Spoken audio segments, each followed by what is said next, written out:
Welcome to the 7th series in the Mid-Tudor series. Today, we will be examining the question of was Mary's reign wholly negative?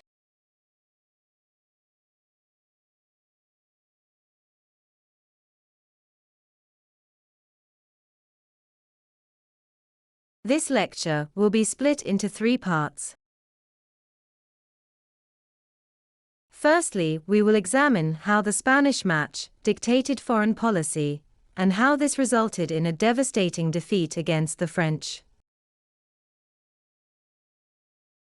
Then we will examine Mary's economic policy, to see how she looked to stabilize the economy after years of decline.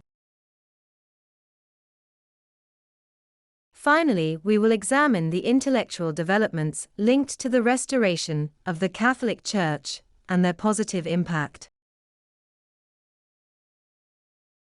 Let's begin by examining the success of the Spanish match. In the one sense, it was successful, since Parliament placed safeguards in place to prevent Philip from being anything more than a consort. This meant that England was given some legal protection if Mary was to die before Philip. It also meant that England now had a powerful ally, and this could boost trade, especially through the Netherlands, which was part of the Habsburg Empire by this point. However, in February 1554, there had been a significant rebellion against the Mary with the Spanish match as the principal cause. Originally, the Wyatt Rebellion was supposed to be a 3-pronged attack, with 3 Protestant aristocrats leading a rebellion from 3 separate regions. There was Sir Carew, who was meant to muster troops in the West Country, and Lord Grey, the Duke of Suffolk and father to Lady Jane Grey, who was supposed to raise a rebellion in the Midlands. In the end, it was only the 3rd aristocrat, Sir Thomas Wyatt, who was able to muster troops. He did this in the southeast in the Protestant stronghold of Maidstone, before marching approximately 4,000 troops to London and breaching the city walls. The rebellion was defeated after the townfolk of London rallied in support of Mary, resulting in street fights around Ludgate. Though the Wyatt Rebellion was not a serious threat militarily, it did have implications for the succession. This is because Wyatt and the rebels called for Mary to be deposed and replaced with her half-sister Elizabeth, who was Protestant. As a result, Stephen Gardiner arrested Elizabeth and conducted a thorough interrogation in the Tower of London. Her life was spared since he could not prove her involvement in the plot, but it meant she was banished from political life and put under house arrest at Hatfield House. Mary refused to name her as heir to the throne until the final months of her reign, which left the question of succession open to debate and challenge.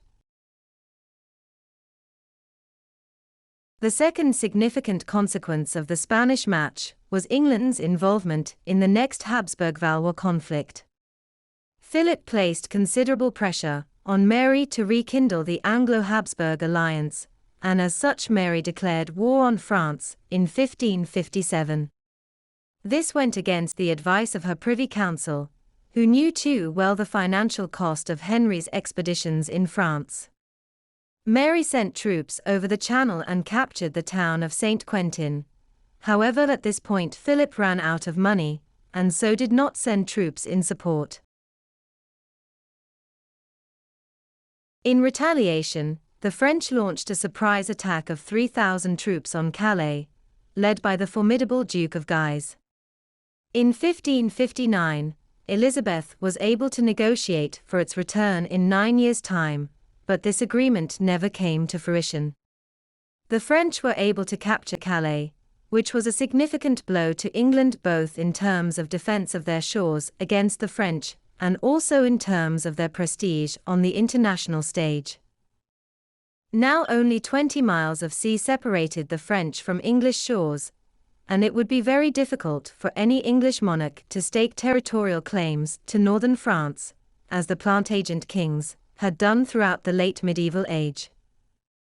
Calais had been occupied by the English for 200 years, and had come to represent the glory days of English history.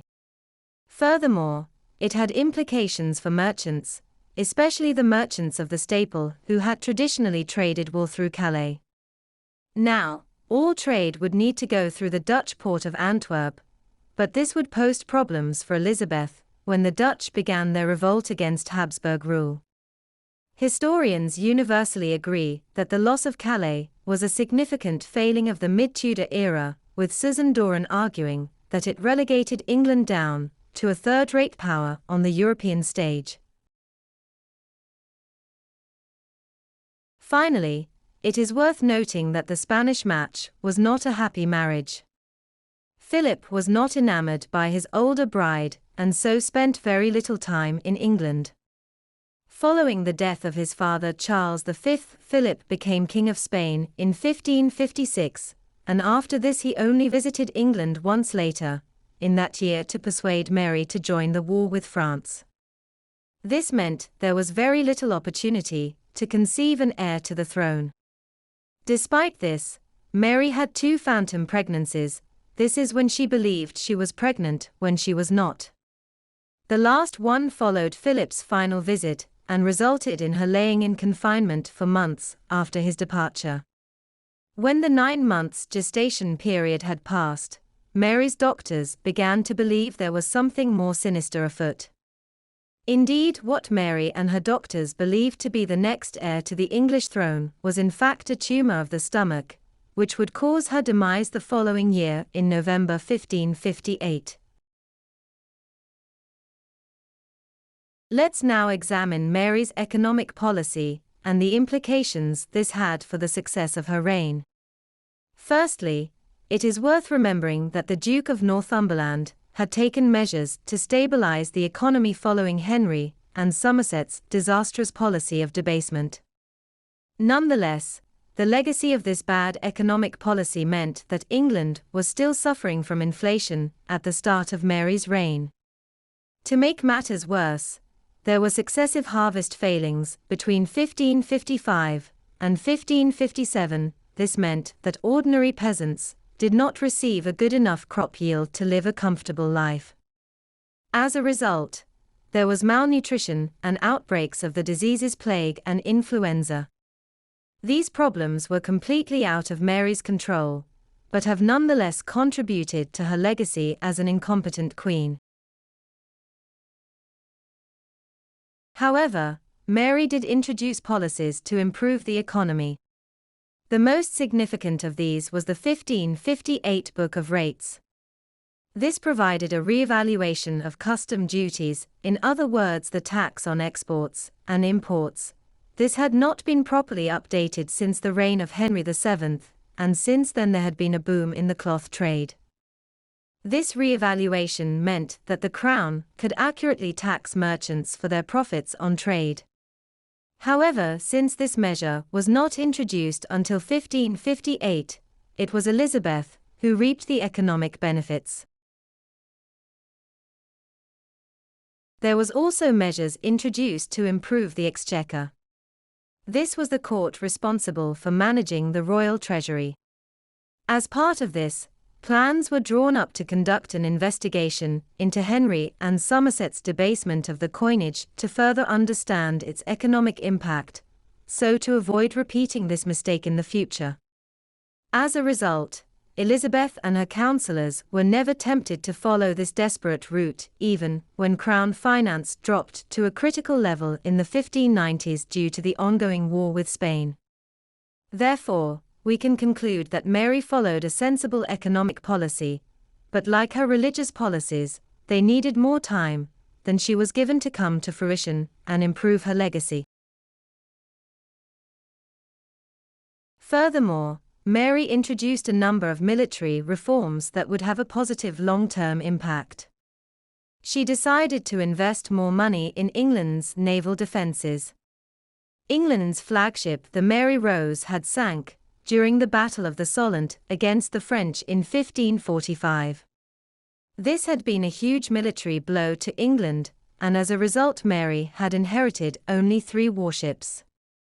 She therefore commissioned a renovation and rebuilding project, so to restore the condition of the navy. Furthermore, in 1558, she introduced the Militia Act, which introduced a system called the Commissioners of Muster. The term muster refers to the recruitment of troops from across the different counties, and this measure meant there was greater organization. Mary introduced these military reforms in order to defend England against her old enemy of France, due to her marriage alliance with Spain. In an ironic twist, Elizabeth would reap the long-term benefit of these reforms when she comes to defending the coast of England against Mary's widower Philip. Let's now examine the intellectual developments of Mary's reigns. Post-revisionist historians like Eamon Duffy have taken a keen interest in these developments as part of their attempt to rehabilitate Mary's image. As such, most of these intellectual developments link to Mary's attempt to both restore and to improve the Catholic Church in England. She was influenced by Reginald Pole in this respect, since he was a progressive and humanist who believed that England could not simply return the Church back to how it had been in the late 1520s. As such, many post-revisionist historians now believe that there was a revitalization of the Catholic Church that was both imaginative and energetic.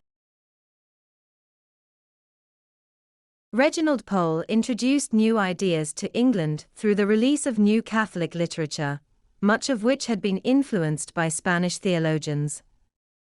For example, he introduced humanist thought to Catholic literature. This meant a greater emphasis on human reasoning rather than the blind acceptance of Catholic doctrine. He also used the printing press to release copies of this literature, and so used the same evangelical approach as the Protestants to win over the hearts and minds of the English population. For example, new copies of the Book of Hours were printed. The Book of Hours was essentially a prayer book in devotion to the Virgin Mary, so quintessentially Catholic, but through using the printing press, this showed both a revival and modernization of this liturgy.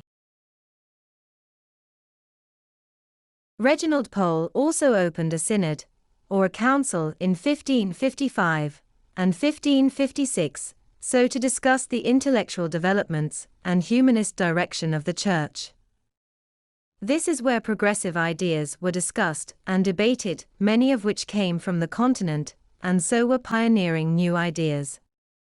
For example, Pole wished to introduce a Catholic version of the English Bible, a very bold move, since the notion of scripture written in the vernacular rather than in Latin was by this point strongly associated with the Protestant faith. However, Pole intended to include notes in the margin of the English Bible so to reinforce Catholic teachings. If time had allowed for this Bible to be printed and circulated, it could have proved very popular with those who had bought into the Protestant faith. Furthermore, there is evidence to suggest that the return of the Catholic Mass revitalized local communities, because of the many events, such as saint days and processions, that were associated with the Catholic faith. There was a genuine enthusiasm for the Catholic Mass when it returned, and it is suggested that the celebrations that then took place on saint days were colorful and energetic affairs. Pole also wished to improve education across England, especially training for those who wished to join the Church. This is because the break with Rome had seen a decline in the training of priests due to the years of upheaval. He paid particular interest in the university cities of Oxford and Cambridge, and became the chancellor of both universities, before purging both of vocal Protestant scholars. He invested in Oxford especially, so that the university was able to triple its income and open new colleges. Pole also introduced seminaries, which were a forum for young priests to debate and discuss Catholic theology, so to provide a higher quality of training for the next generation of clergy. As such, there is evidence to suggest that the university cities bought into this revitalization, evidenced when many theologians refused to take the oath of supremacy at the start of Elizabeth's reign. Therefore, there is everything to suggest that these intellectual developments were forward-thinking and modern in their outlook. However, like every development of Mary's reign, it is difficult to measure the extent of their success, because Mary died before they could really make an impact across the country. Furthermore, the revitalization of the Catholic faith was undermined by the brutal methods used to purify England of heresy. This means that in reality, there was very little impact of Pole's intellectual developments during Mary's reign.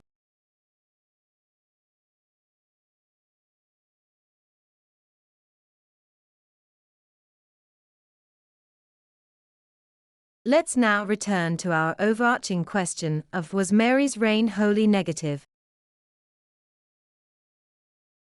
Firstly, it is very difficult to find successes in Mary's foreign policy. Ultimately, the Spanish match did more harm than good, since Mary and Philip were unable to produce an heir, and the Anglo-Habsburg alliance resulted in the French capturing Calais at the end of Mary's reign. Secondly, Mary inherited a poor economy, which was made worse by successive harvest failings and outbreaks of disease. Despite this, she did introduce good economic measures, such as the Book of Rates, which would help to stabilize the economy under Elizabeth. Finally, historians are now beginning to recognize the intellectual developments that were introduced under Mary, which were closely tied to the restoration of the Catholic Church. For example, the use of the printing press to circulate Catholic literature, and the use of humanist thought to train the clergy in universities. However, these developments were cut short by the succession of a Protestant queen in 1558, and so it is very difficult to assess their long-term success. Thank you for watching. This is the final lecture in the Mid-Tudor series. Tune into the next series to learn about the reign of Elizabeth.